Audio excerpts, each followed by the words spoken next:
Je n'éprouve aucun ennui à vous écrire ou à vous dire les mêmes choses, et pour vous, c'est une sécurité. D'où vient ce texte? Oh. Là, je compatissais avec ceux qui vont écouter le message pour une deuxième fois. C'est une sécurité pour toi. C'est Philippiens. C'est Philippiens au chapitre 3 et au verset 1, vous pourrez vérifier. Mais vous voyez que c'est une épître. On connaît des citations de l'épître aux Philippiens, mais on ne sait pas d'où ça vient souvent. En tout cas, voilà, on ne va pas prêcher sur le verset 3. Ce matin, on m'a attribué les versets 1 à 11. Donc, on va focaliser notre attention sur les versets 1 à 11. Et j'ai intitulé mon message avec le titre suivant, Philippe, donc c'est la ville de Philippe, hein, l'église de Philippe, une église modèle. Hein. Je voulais mettre une maison témoin, mais c'est un peu l'équivalent. Vous voyez, on a une église, une épître, les amis, qui est extraordinaire. C'est un de mes livres préférés du Nouveau Testament, et j'espère que ça va devenir le vôtre. Vous savez que quand on prêche sur une épître, et vous allez le faire d'une manière séquentielle, l'idéal, c'est de se préparer à ça, et il vous faudra 15 minutes pour la parcourir. Il n'y a que 4 chapitres. Et dans ces 4 chapitres, vous allez y découvrir 16 fois, 16 fois la mention du mot joie ou se réjouir. D'où le fait qu'on a dit que c'était l'épître de la joie. Mais il y a encore quelque chose qui ressort davantage de cette lettre, c'est qu'il est mentionné 35 fois le mot Christ, Jésus-Christ. C'est une épître, une lettre christocentrique. Vraiment, elle est centrée sur Jésus-Christ. Et l'objectif de Paul, c'est que, comme les Philippiens étaient une église formidable, mais elle rencontrait quelques difficultés. Donc, je vais vous donner quelques raisons, là, ici, très rapidement, 4 raisons du fait que Paul écrit cette lettre aux Philippiens. 4 motifs de rédaction. La première, c'était que Paul voulait informer les chrétiens de Philippe de sa situation en Rome. Il était en prison et il voulait quelque part leur donner des infos pour qu'ils sachent comment prier pour lui. D'accord ? La deuxième raison, c'est qu'il exprime sa reconnaissance aux Philippiens pour le don matériel qu'il leur a donné. Les Philippiens ont pris soin de l'apôtre Paul et ils étaient même les seuls à le faire, nous le verrons tout à l'heure. Il voulait également rassurer les Philippiens par rapport à Épaphrodite. Vous savez que Épaphrodite, quand vous lisez l'épître, il est passé à 2 doigts de la mort, et donc ce n'était pas du tout rassurant. Et donc il leur écrit cette lettre pour leur dire, voilà, Épaphrodite va bien, et d'ailleurs il est même avec la lettre, donc vous voyez qu'il va mieux, parce que c'est Épaphrodite qui va porter cette lettre auprès des Philippiens. Mais comme il rentre un peu prématurément, il se demandait si ça s'était bien passé avec l'apôtre Paul, et donc là, il va les rassurer. Non, non, vous inquiétez pas, il n'y a pas de souci avec Épaphrodite. Simplement, je vous le renvoie. Je vous renverrai peut-être même Timothée dans pas longtemps, Dieu voulant. Mais, troisième motif, donc quatrième motif, il voulait renforcer la joie et l'unité des Philippiens. Vous savez, quand on dit l'épître de la joie, souvent on se méprend sur cette épître parce qu'on s'imagine que c'était la joie de vivre absolue. Mais, effectivement, on trouve 16 fois l'exhortation à se réjouir ou être joyeux, ou même l'apôtre Paul qui dit qu'il se réjouit. Mais lorsqu'on vous répète à 4 reprises, et c'est un commandement, réjouissez-vous dans le Seigneur, je le répète, réjouissez-vous, qu'est-ce que ça sous-entend? C'est qu'ils avaient perdu leur joie, probablement. Et il y a un autre frein qui revient, c'est le mot même. Le mot même revient au moins 10 fois dans l'épître. Le mot même, ayez un même sentiment, ayez un même amour, soyez animés du même esprit, d'une même âme, ayez la même pensée, combattez le même combat, marchez d'un même pas. Qu'est-ce que ça sous-entend? Qu'il y avait un problème d'unité, très probablement provoqué par des gens dans l'Église. Et effectivement, si l'Église de Philippe était une Église modèle, elle rencontrait des difficultés. Et ce n'est pas parce que c'était une mauvaise Église, c'est la vie normale d'une Église de rencontrer des difficultés. Vous ne pouvez pas faire abstraction de ça. Si vous enlevez les 4 évangiles, où on ne parle pas encore de l'Église, à partir du moment où vous attaquez Romains, ou même le livre des Actes, vous parlez de l'Église. Et là, je peux vous assurer que vous allez balayer que des problèmes dans les églises. Et c'est l'objet, finalement, des écrits des apôtres, dont l'apôtre Paul, mais pas seulement, et la plupart des écrits du Nouveau Testament, hormis les 4 évangiles, en parlent des églises et des problèmes qu'il y a dans les églises. Parce que c'est la réalité de la vie. L'Église est une sorte de bouillabaisse où Dieu est allé pêcher des poissons sans grande valeur et les a mis dans la même soupière. Et bien, parfois, ça cause des conflits. Et c'est ce qu'il y avait à Philippe. Il y avait des gens qui prêchaient un évangile correct, orthodoxe, mais ils le faisaient avec des mauvaises motivations. Le texte dit, ils prêchaient par rivalité, par envie, par jalousie. Et donc, ils essayaient de détruire la réputation de l'apôtre Paul. C'est ce qui arrive parfois. Et le diable sait utiliser la faiblesse des humains, la chair. La jalousie, ça fait tous partie de nous, l'orgueil. Mais si on ne le brime pas, si on ne dresse pas cette jalousie, eh bien ça ressort à un moment donné et ça peut causer des divisions. Donc il y a des gens qui prêchaient un bon évangile, bonne théologie, mais il y en a d'autres qui prêchaient un mauvais évangile, des faux enseignants. Et quand l'apôtre Paul en parle dans le chapitre 4, il en pleure. Je vous le dis en pleurant. Ces gens vont à leur propre perdition. Ils sont perdus. Ils ont pour Dieu leur ventre.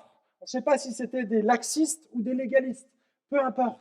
Ils avaient pour Dieu leur ventre.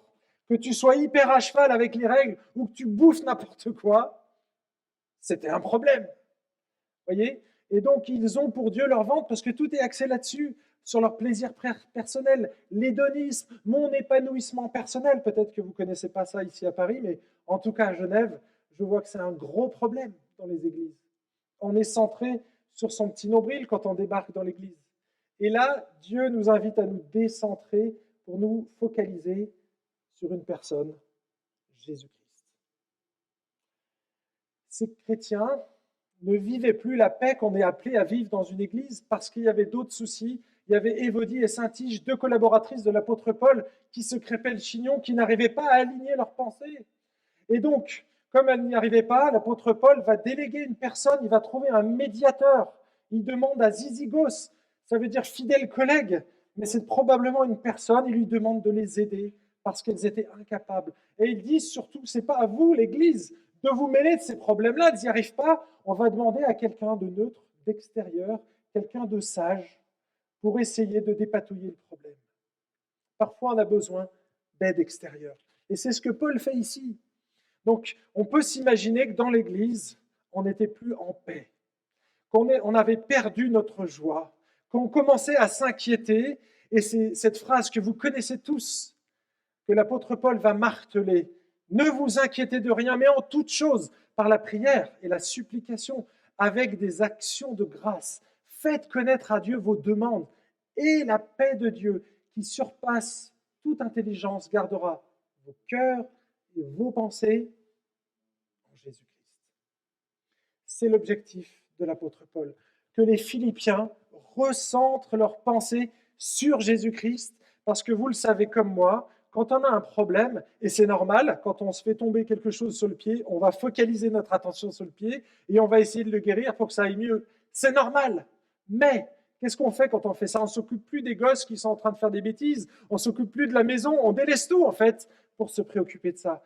Et l'apôtre Paul est tellement conscient de ça. Il sait comment fonctionne l'être humain. Lui-même a fonctionné comme ça. Même Jésus, dans le jardin de Gethsémanée, quand il voit la coupe, il voit la croix qui est devant lui et il dit « Père, s'il te plaît, s'il y avait un plan B, montre-le.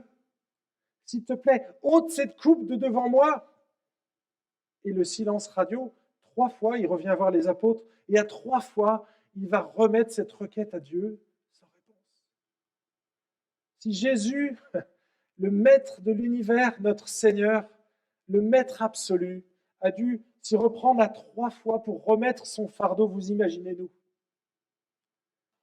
10, 20, peut-être 30 fois, nous devrons confier nos fardeaux, nos problèmes à Dieu avant que la paix de Dieu s'installe de manière surnaturelle dans nos vies. Il faut lui déposer sans reprendre ses fardeaux, chose qu'on fait tous sans problème.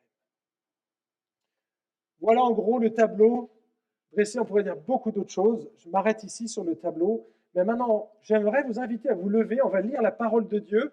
C'est le 100% inspiré du message. On va lire 11 versets qui viennent de l'apôtre Paul.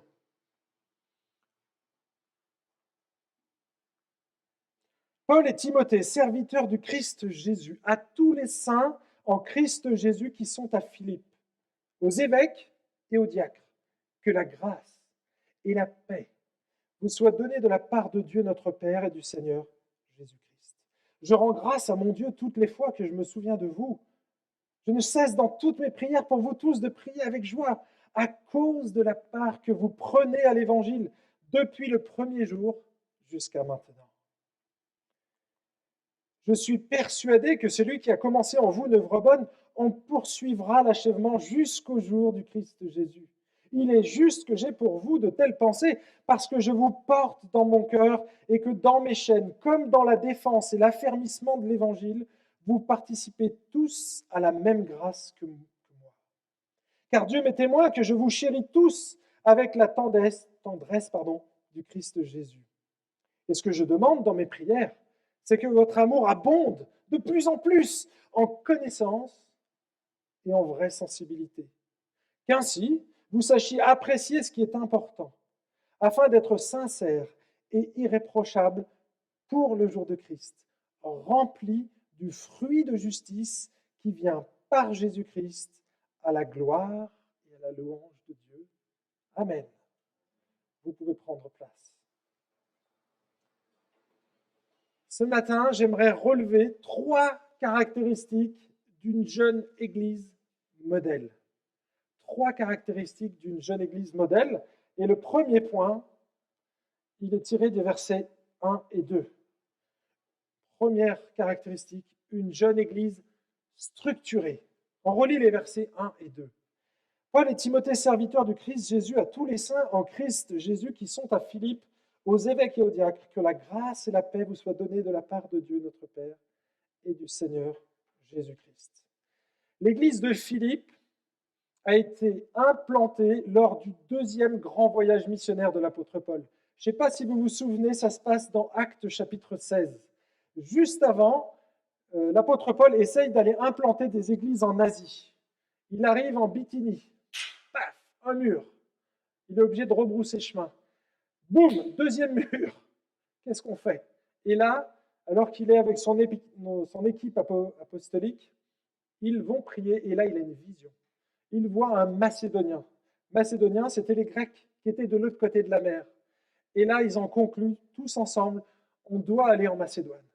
Et donc, ils prennent le bateau, ils traversent la mer et là, ils débarquent au bord de la mer et ils vont jusqu'à Philippe. Donc Philippe, c'est 10 km des côtes, juste après une montagne. Et là, il découvre cette ville. Et qu'est-ce que faisait l'apôtre Paul? Généralement, il allait dans les synagogues.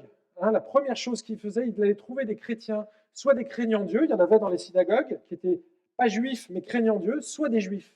Il se trouve que dans cette ville à Philippe, c'était une ancienne colonie romaine, il n'y avait pas de synagogue, pas assez de juifs, il fallait 10 hommes pour avoir une synagogue.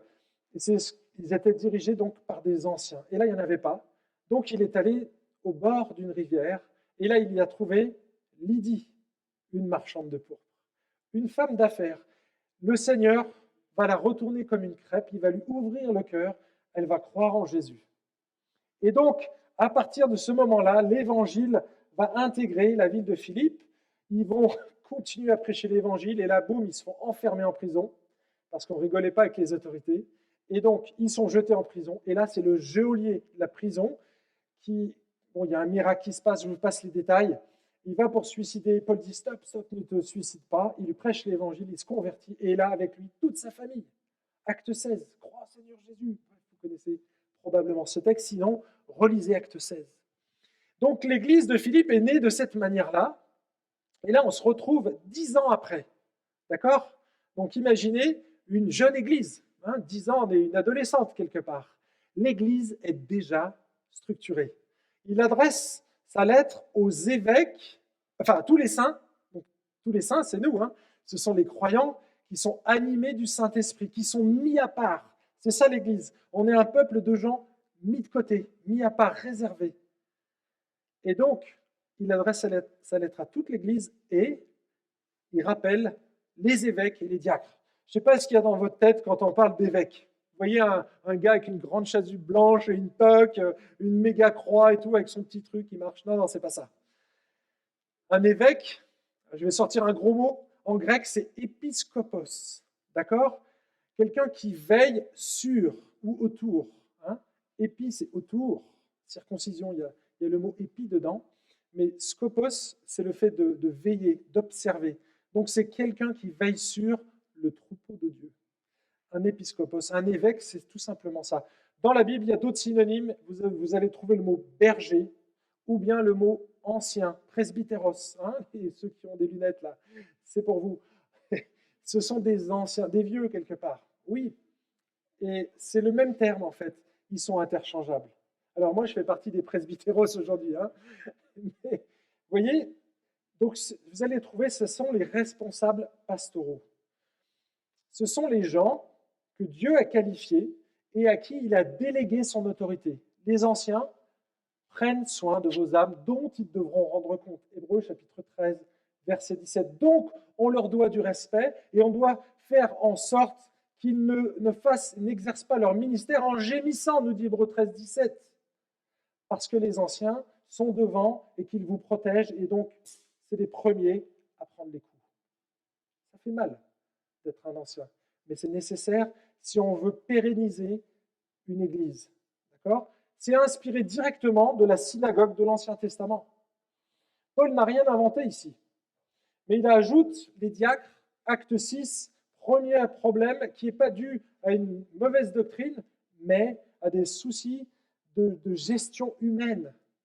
Les femmes se plaignaient, il y avait un différend entre les femmes hellénistes et les femmes juives dans l'Église, problème culturel. Et là, Paul, c'est Paul, je crois, qui fait mettre en place des diacres, d'accord, pour justement gérer ces aspects, pour que les apôtres puissent eux-mêmes se consacrer à l'enseignement de la parole et à la prière.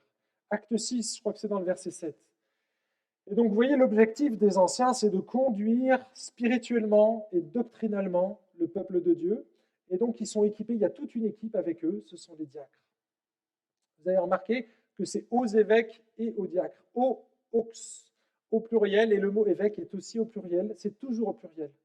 Dieu préserve ainsi son Église de la gourounisation. Il n'y a pas un pasteur. On a parfois un coordinateur, Timothée, où on va avoir peut-être Tite qui doit mettre en place des anciens, mais c'est un job à part, un peu comme les apôtres. Mais la plupart du temps, même tout le temps, dans le Nouveau Testament, les anciens sont toujours au pluriel. C'est un collège pour éviter s'il y avait un souci ou si quelqu'un prenait trop la direction, les autres sont là un peu pour rectifier. Et c'est normal, parce qu'on reste des pécheurs même si on est ancien. Je vais m'arrêter ici sur la description de cette église, mais vous voyez, c'était une jeune église, mais qu'elle était déjà structurée, et donc elle allait assurer cela, allait assurer sa pérennité. Deuxième caractéristique d'une église modèle, c'est que c'est une église jeune mais passionnée. Regardez le verset 3. Je rends grâce à mon Dieu toutes les fois que je me souviens de vous. Je ne cesse dans toutes mes prières pour vous tous de prier avec joie à cause de la part que vous prenez à l'évangile depuis le premier jour jusqu'à maintenant. Vous voyez, quand l'apôtre Paul pense à l'église de Philippe, il est dans la joie. Et il est reconnaissant. Pourquoi ? Pour la part que les Philippiens prenaient à l'évangile depuis le premier jour jusqu'à maintenant. Dès leur conversion, ils ont commencé à s'impliquer. La passion de Jésus-Christ les animait. Alors, il y a plusieurs domaines dans lesquels l'église de Philippe était impliquée. On va les voir là maintenant. Le premier, c'est celui du partage de la bonne nouvelle. Vous savez, quand je me suis converti, moi, je viens d'un milieu non chrétien. Mais quand je vous dis non chrétien, je connaissais Jésus-Christ dans le calendrier de la Poste. Je savais que c'était le 25 décembre et que chaque année, ça tournait grâce à lui. Hein, on passait une année. C'était tout. Eh bien, lorsque j'ai découvert Jésus-Christ, ma vie a été changée. Et je me souviens, les premières fois où j'ai moi-même amené des gens à la foi, je connaissais un verset. Jean 3,16. Eh bien, Dieu a utilisé ça. Alors, j'ai eu beaucoup de maladresse, mais Dieu utilise les jeunes convertis, utilise notre passion. Pourquoi ? Parce que Jésus le dit, C'est de l'abondance du cœur que l'on parle, que la bouche parle. Et en fait, un jeune converti, on n'a pas besoin de lui donner une formation à l'évangélisation. Quand vous êtes amoureux de quelqu'un, est-ce qu'on vous donne une formation à la communication? Comment partager ton amour à tes voisins, à tes amis, à ta famille? On ne vous donne jamais ça comme formation. Enfin, j'espère pas, parce que alors là, ça frise la secte. Eh bien, on parle naturellement, spontanément des choses et des personnes que l'on aime. Et c'est ce qui se passe.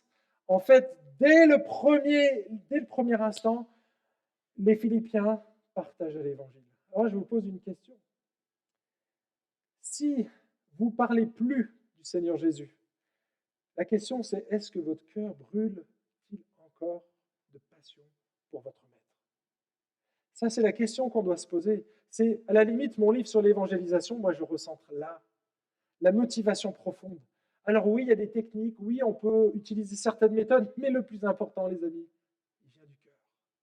Il vient du cœur.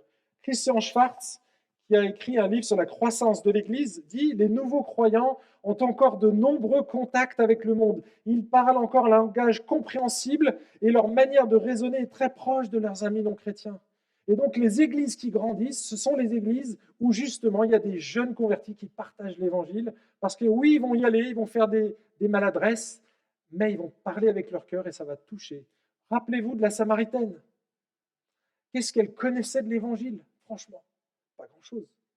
Et pourtant, elle a amené une partie du village avec elle, et ils ont cru, le texte dit dans Jean chapitre 4, qu'ils ont cru grâce à son témoignage. Dieu utilise d'une manière miraculeuse par son Saint-Esprit les gens qui connaissent pas grand-chose, mais qui parlent avec le cœur. Donc vous êtes d'autant plus responsable, vous qui connaissez bien l'Évangile. Moi je dis, travaillez à votre passion de Jésus-Christ, et le reste, ça va sortir tout seul. Ce qui se conçoit bien s'énonce clairement, et les mots pour le dire arrivent aisément, disait Nicolas Boileau. Jacques. Deuxième domaine où les Philippiens excellaient, chapitre 4. Regardez, j'ai mis le texte ici, verset 14. C'est le domaine financier. Cependant, vous avez bien fait de prendre part, prendre part à ma tribulation. Vous le savez vous-même, Philippiens, au commencement de la prédication de l'Évangile, quand j'ai quitté la Macédoine, aucune église, si ce n'est la vôtre, n'entra en compte avec moi pour ce qu'elle donnait et recevait. Vous avez été les seuls à le faire. Waouh! Une église dont le portefeuille est converti, les amis, c'est génial. C'est un des marqueurs de la conversion, la générosité. On devient généreux parce qu'on a compris que Dieu nous a pardonné tous nos péchés, l'ensemble de nos péchés, les amis. Qu'est-ce que vous allez faire avec ça? Rappelez-vous de la parabole de Jésus dans Matthieu 19, où on lui remet toute sa dette. Quelle serait la logique?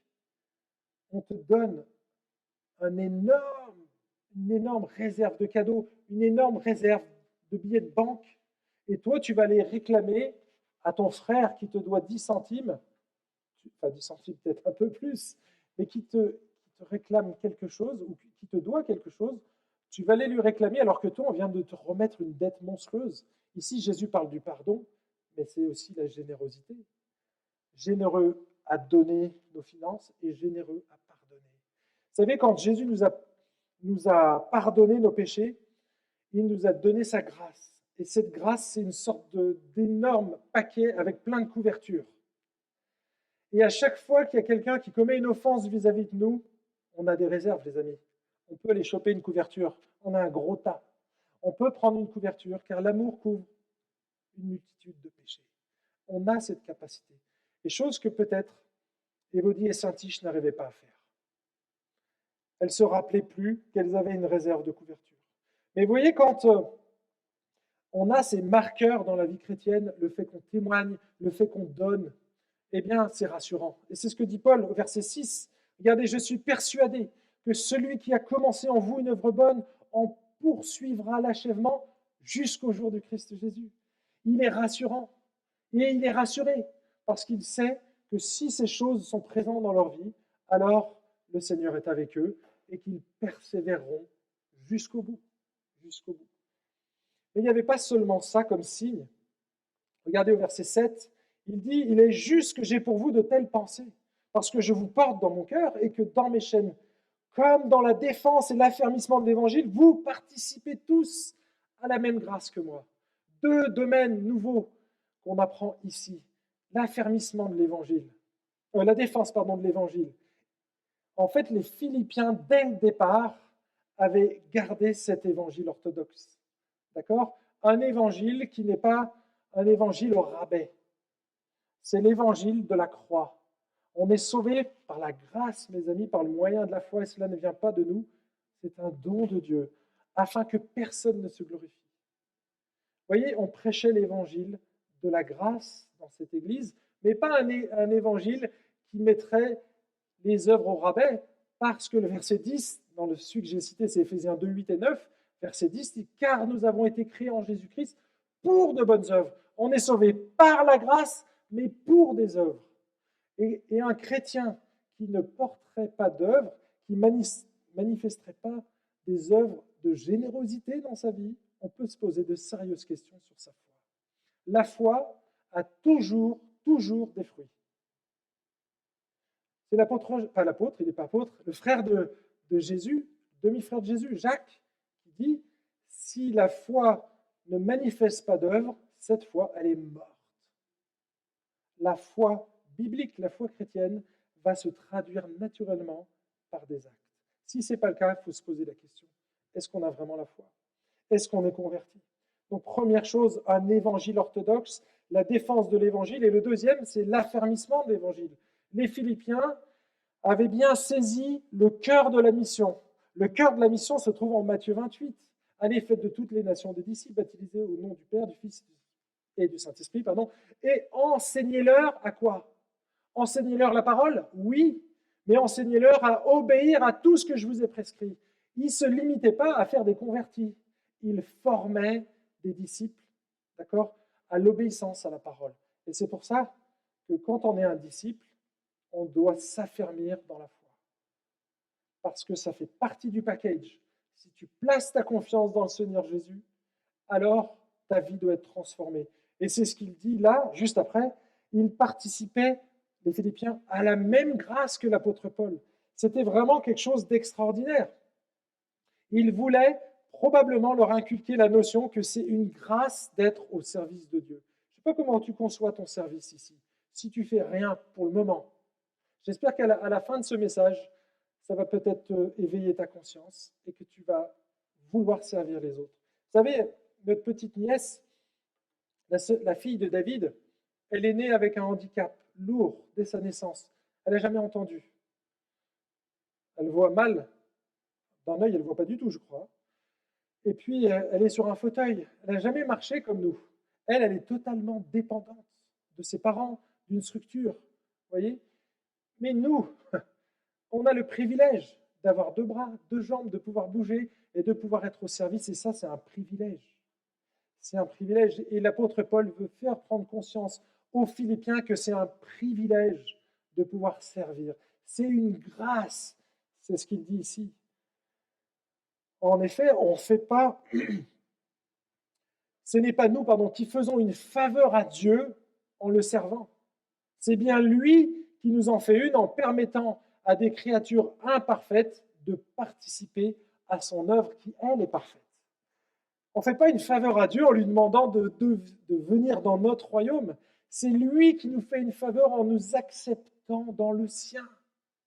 Et ça va changer même peut-être notre façon d'annoncer le message. Jésus, ce n'est pas une option dans la vie. Il ne vient pas se greffer à mes activités dans mon propre royaume. Non. Je change de royaume quand je me convertis à Dieu. Et je viens dans son royaume. Et là, ce sont ses règles à lui. Et donc, ça doit changer forcément ma vie. Venez comme vous êtes, mais ne restez pas comme vous êtes. Devenez comme Jésus. Ça, c'est le message de l'Évangile.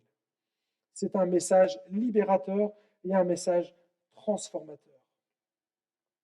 C'est une grâce, mes amis, de participer à l'œuvre de Dieu parce qu'il choisit de nous utiliser, nous, des créatures imparfaites, pour annoncer un message parfait, pour vivre de manière imparfaite et être ses ambassadeurs d'une personne parfaite. Vous imaginez? C'est une grâce incroyable que Dieu nous fait. Et pourtant, il le fait. Verset 8. Car Dieu m'est témoin que je vous chéris tous avec la tendresse du Christ Jésus.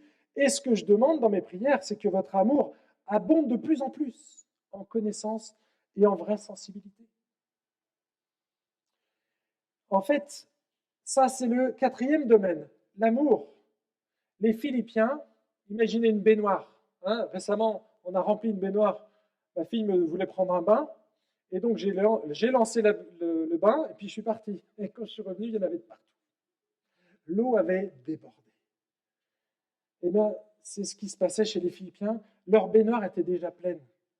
Ils étaient déjà remplis d'amour. Mais il leur dit, débordez. C'est, allez, faites déborder, c'est ce qu'il dit quand il dit abonde. C'est un surplus quelque part qui va déborder autour de vous. C'est ce qu'il devait faire. Que votre amour grandisse, abonde de plus en plus et de manière sensible et vraie en connaissance et en vraie sensibilité. En fait, je vais juste développer un des passages, c'est la vraie sensibilité. Vous savez, on a eu 3 enfants et au deuxième enfant, la première avait 15 mois, donc elle était toute jeune. Et donc on a déposé mon fils qui est au fond là, au milieu du lit quand Sandrine est rentrée de la maternité. Vous savez, quand les bébés sont tout petits, ils ne bougent pas, ils ne peuvent pas se retourner. Il y a quelques semaines comme ça où on est tranquille, donc on le met au milieu d'un grand lit, puis on était tranquille. Sauf que notre fille, qui aimait beaucoup son petit frère, elle voulait lui faire un gros câlin, mais elle était 3 fois plus grosse que lui. Et donc quand elle est arrivée, elle lui a fait un gros câlin et elle a commencé à l'étouffer. Le pauvre, il était écrasé. Il lui manquait juste une chose, c'était du tact, de la sensibilité et aussi de la connaissance. Il ne savait pas qu'il était en train de faire mal, vous voyez? Et donc il avait besoin d'un peu plus de tact. Souvent les évangéliques, on veut aimer les gens, on veut faire de l'évangélisation parce qu'on aime les gens, mais on s'y prend mal. Et c'est souvent ça dont on a besoin, c'est d'un peu de tact, un peu de sensibilité, les amis. Venez pas avec votre badge église évangélique du Mai et faites du porte-à-porte. Ça ressemble trop à d'autres sectes. D'accord? C'est ça en fait. Ayez cette connaissance et cette sensibilité vis-à-vis des autres. Troisième caractéristique d'une église, et là je vais développer plus le point, ça c'est pour mon ami Clément. Il m'a dit, c'est bizarre, tu avais encore 2 slides tout à l'heure. Oui, j'ai ratatiné mon message. Troisième caractéristique, une église, une jeune église, mais sanctifiée. Verset 10, pour que vous puissiez discerner ce qui est important. Ainsi, vous serez purs et irréprochables au jour de Christ, où vous paraîtrez devant lui chargés d'œuvres justes, ce fruit que Jésus-Christ aura produit en vous, à la gloire et à la louange de Dieu. La croissance dans l'amour, mes amis, elle a un objectif. Elle doit nous permettre d'apprécier et de discerner ce qui est important afin d'être purs et irréprochables au jour de Christ. Et vous savez, c'est tout un programme et ce programme prend toute une vie. C'est ce que la Bible appelle le processus de sanctification. Dieu vous a tous, dans cette Église, tous sans exception, prédestinés à être semblables à l'image de Jésus. Nous avons tous été prédestinés à être semblables à l'image de Christ, à la ressemblance de la stature parfaite du Christ, nous dit Éphésiens, chapitre 4, verset 13. Elle nous appelle, et Dieu fait tout, il met tout en œuvre, les bonnes choses qui nous arrivent, et aussi les difficultés que l'on rencontre. Romains 8, toutes choses concourent au bien, les bonnes et les mauvaises choses. À quoi? Au bien. Et c'est quoi ce bien ultime? C'est le verset 29 qui vous le donne. C'est Jésus-Christ. Le bien ultime. C'est pas je perds mon boulot, je vais en trouver un meilleur. Si tu as un accident, que tu perds une jambe, tu n'en auras pas une nouvelle. C'est pas ça que dit le texte. Toutes choses concourent au bien. Non. C'est toutes les galères, toutes les bonnes choses qui vont t'arriver vont former ton caractère, parfois dans la douleur.